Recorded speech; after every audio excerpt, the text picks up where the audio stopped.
നമസ്കാരം, സ്പോർട് ന്യൂസിലേക്ക് സ്വാഗതം.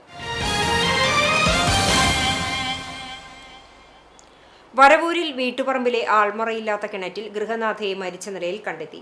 വരവൂർ ഹൈസ്കൂളിന് പിൻവശത്ത് താമസിക്കുന്ന മേച്ചേരി വീട്ടിൽ നാരായണൻ നായരുടെ ഭാര്യ ശ്രീദേവിയാണ് മരിച്ചത്. 69 വയസ്സാണ്.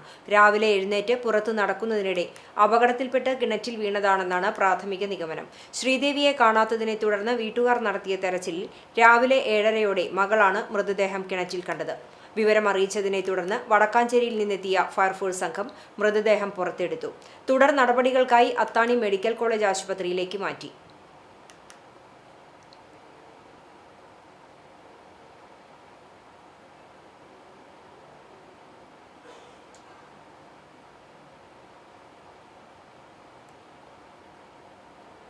കുന്നംകുളം നഗരസഭയിൽ ചേരി നിർമ്മാർജ്ജന പദ്ധതി പ്രകാരം മാറിയ 9 കുടുംബങ്ങൾ പട്ടയം ലഭിക്കാതെ 23 വർഷമായി നേരിടുന്ന ദുരിതം നഗരസഭാ കൗൺസിൽ യോഗത്തിൽ ചർച്ചയായി. ജീവനക്കാരന്റെ കയ്യബദ്ധം മൂലം റോഡ് പുറമ്പോക്ക് എന്നതിനു പകരം തോട് പുറമ്പോക്ക് എന്ന് രേഖപ്പെടുത്തിയതും ഇത് സംബന്ധിച്ച് സർക്കാരിന്റെ കത്ത് 6 മാസത്തിനു ശേഷം കൗൺസിലിൽ അവതരിപ്പിച്ചതും നടപടികൾ വൈകിപ്പിച്ചതായി കോൺഗ്രസിലെ ലബീബ് ഹസൻ കുറ്റപ്പെടുത്തി. പട്ടയമില്ലാത്തതിനാൽ വിദ്യാഭ്യാസ ആനുകൂല്യങ്ങളടക്കം നിഷേധിക്കപ്പെടുന്ന കുടുംബങ്ങൾക്ക് പട്ടയം ലഭ്യമാക്കേണ്ട ബാധ്യത നഗരസഭയ്ക്കുണ്ടെന്ന് RMP അംഗം ബിനീഷ്, കോൺഗ്രസ് അംഗം മിനി മോൻസി എന്നിവരും ചൂണ്ടിക്കാട്ടി.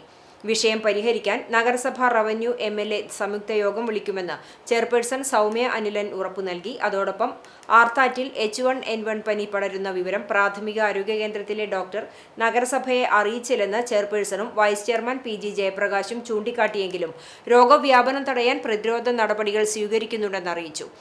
BJP അംഗം ശ്രീജിത്ത് ചൂണ്ടിക്കാട്ടിയ കുട്ടികളുടെ പാർക്കിലെ തകർന്ന കളി ഉപകരണങ്ങളുടെ പരാതി പരിഹരിക്കാൻ 25 ലക്ഷം രൂപ ചെലവഴിച്ച് ഉടൻ നവീകരണം ആരംഭിക്കുമെന്നും ചെയർപേഴ്സൺ വ്യക്തമാക്കി. യോഗത്തിൽ standing committee chairman T Somasekharan, കൗൺസിലർമാരായ ഷാജി അലിക്കൽ, ഗീത ശശി, രജീഷ് കിലപ്പൻ, രഞ്ജിത്ത്, സോണി ഷാജി, ബീന ബാബു തുടങ്ങിയവരും സംസാരിച്ചു. പിതൃതർപ്പണത്തിന് പേരുകേട്ട ചാവക്കാട് പഞ്ചവടി ശ്രീ ശങ്കരനാരായണ ക്ഷേത്രത്തിൽ കർക്കിടക വാവുബലിയുടെ ഭാഗമായുള്ള ബലിതർപ്പണ ചടങ്ങുകളിൽ ആയിരക്കണക്കിന് വിശ്വാസികൾ പങ്കെടുത്തു. പുലർച്ചെ മുതൽ തന്നെ ബലിതർപ്പണത്തിനായി വിശ്വാസികളുടെ വലിയ നിരയാണ് ക്ഷേത്രത്തിൽ അനുഭവപ്പെട്ടത്.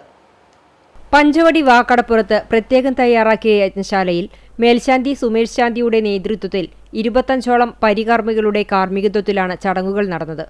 ബലിതർപ്പണത്തിനായി എത്തിയവർക്ക് വിപുലമായ ക്രമീകരണങ്ങളാണ് ക്ഷേത്രസമിതി ഒരുക്കിയിരുന്നത്. പഞ്ചവടി വാക്കടപ്പുറത്ത് പ്രത്യേകം സജ്ജമാക്കിയ 2 പന്തലുകളിലായി ഒരേ സമയം 1000 പേർക്ക് ബലിയിടാനുള്ള സൗകര്യമുണ്ടായിരുന്നു. മറ്റ് ജില്ലകളിൽ നിന്നടക്കം എത്തിയവർക്ക് താമസ സൗകര്യവും വലിയ വാഹനങ്ങൾ ഉൾപ്പെടെ പാർക്ക് ചെയ്യാനുള്ള സൗകര്യവും നൽകി. ഇതിനു പുറമെ ബലിയിടൽ കഴിഞ്ഞു വരുന്നവർക്ക് കുളിക്കാനുള്ള സൗകര്യം, വസ്ത്രങ്ങളും മറ്റ് വിലപിടിപ്പുള്ള വസ്തുക്കളും സൂക്ഷിക്കാനുള്ള സൗജന്യ ക്ലോക്ക് റൂം സംവിധാനം എന്നിവയും ബലിതർപ്പണശാലയ്ക്ക് സമീപം ഒരുക്കിയിരുന്നു. ബലിയിടാനെത്തിയ 10,000-ലധികം പേർക്ക് സൗജന്യ പ്രഭാത ഭക്ഷണവും വിതരണം ചെയ്തു. തിരക്ക് നിയന്ത്രിക്കുന്നതിനായി പ്രത്യേക ബാരിക്കേഡുകൾ സ്ഥാപിച്ചിരുന്നു. Chavakkad police, coastal police, fire force, civil defence പ്രവർത്തകർ, ആംബുലൻസ് വിഭാഗം എന്നിവരുടെ സേവനവും സുരക്ഷയ്ക്കായി സ്ഥലത്തുണ്ടായിരുന്നു. ക്ഷേത്രം ഭാരവാഹികളായ president Vakkayil Viswanathan, secretary Thamarassery Vikraman, Vezhamparambath Rajan, Palappetty Dileep Kumar, Thamarassery Vinayadas, PR Vasu, KS Balan, Jayaprakash Kadampully, Maneesh Chandanaparambil, Shanilkumar എന്നിവർ ചടങ്ങുകൾക്ക് നേതൃത്വം നൽകി. ജൻസികൾക്ക് സന്ദേശവുമായി പ്രധാനമന്ത്രി നരേന്ദ്രമോദി. ജീവിതത്തിൽ കുറുക്കുവഴികൾ തിരഞ്ഞെടുക്കരുതെന്നും യുവാക്കൾ അവർ ആരാധിക്കുന്ന ആരുടെയെങ്കിലും ആത്മകഥ വായിക്കണമെന്നും നരേന്ദ്രമോദി പറഞ്ഞു. ഒരു പ്രത്യേക കാലഘട്ടത്തിലെ ചരിത്ര സംഭവങ്ങളെപ്പറ്റി അതിൽ നിന്ന് അറിയാമെന്നും മോദി പറഞ്ഞു. രാംനാഥ് കോവിന്ദിന്റെ ആത്മകഥാ പ്രകാശനവേളയിലാണ് പ്രധാനമന്ത്രിയുടെ പരാമർശം. അതേസമയം രാജ്യത്തെ യുവത്വത്തെ വീണ്ടും പ്രകീർത്തിച്ച് പ്രധാനമന്ത്രി രംഗത്തെത്തി. രാജ്യത്തെ യുവത്വം ഭാവി മാത്രമല്ല വർത്തമാനകാലത്തെ ഏറ്റവും വലിയ ശക്തിയാണെന്നും മോദി പറഞ്ഞു. സംവേദനക്ഷമത, സേവന മനോഭാവം, കഴിവ് എന്നിവയിലൂടെ അവർ ലോകമെമ്പാടും വ്യക്തിത്വം സൃഷ്ടിക്കുന്നുവെന്നും പ്രധാനമന്ത്രി Xൽ കുറിച്ചു. അന്താരാഷ്ട്ര യുവജന ദിനത്തോടനുബന്ധിച്ചാണ് മോദിയുടെ പോസ്റ്റ്. കോൺഗ്രസ് സേവാദൾ തൃശൂർ ജില്ലാ കമ്മിറ്റിയുടെ നേതൃത്വത്തിൽ കർക്കിടക വാവുബലി ദർപ്പണത്തിന് അമലനഗർ രാമൻചിറ ശ്രീരാമക്ഷേത്രത്തിൽ ബലിയിടാനെത്തിയവർക്ക് ലഘുഭക്ഷണ വിതരണം നടത്തി. കോൺഗ്രസ് സേവാദൾ തൃശൂർ ജില്ലാ പ്രസിഡന്റ് PD റപ്പായി അധ്യക്ഷത വഹിച്ചു. ക്ഷേത്രം കമ്മിറ്റി സെക്രട്ടറി സജി ഉദ്ഘാടനം ചെയ്തു. കോൺഗ്രസ് സേവാദൾ സംസ്ഥാന സെക്രട്ടറി ബാബു ജോസഫ്, ജില്ലാ vice president Ando Jacob, Hareesh Kumar PN, Sathyan KS, Sijo CJ, Congress Seva Dal young brigade ജില്ലാ coordinator Bijosh T J, vice coordinator Dijo R Puthukkara എന്നിവർ നേതൃത്വം നൽകി.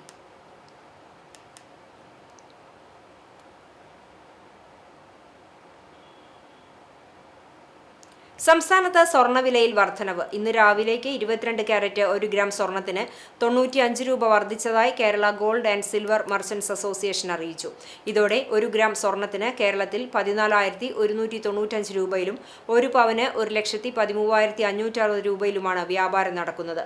ഇന്നലെ രാവിലെ 1 പവൻ സ്വർണത്തിന് 2,320 രൂപയോളമാണ് കേരളത്തിൽ വർദ്ധിച്ചത്.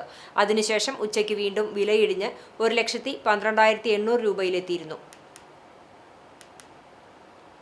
ഇതോടെ സ്പോർട്ട് ന്യൂസ് സമാപിക്കുന്നു. നമസ്കാരം.